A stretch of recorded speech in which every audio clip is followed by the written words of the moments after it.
बिस्मिल्लाहिर्रहमानिर्रहीम। तो नाज़रीन, अज खादा के रेट शेयर करने जा रहा वा। इस वक्त यूरिया का बड़ी मार्केट के इसकी जरूरत सी, रसल सी, इसकी तलब सी। तो यूरिया शार्ट भी है, तो कीमत भी यूरिया दियाँ ज़्यादा हो गई वा।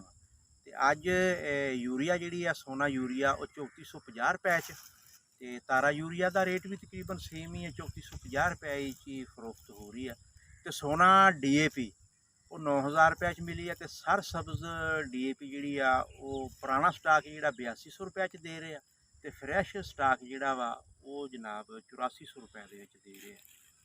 तो वीडियो बनाने का मकसद है कि फार्मर को इस वक्त क्योंकि मौसमी मकई भी लग चुकी है, तो किसान बासमती ते भी बहुत ज़्यादा खाद की जरूरत है।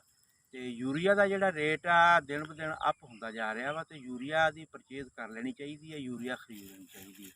इस तरह ही जिस तरह है कैन गुआरा वो भी 3000 रुपए च, नाइट्रोफास अज जी NP है वो 5000 रुपए च मिल रही है। तो जोड़ा है जोरावर वो भी तकरीबन 9000 रुपए च है। जरखेज प्लस भी 87-8800 रुपए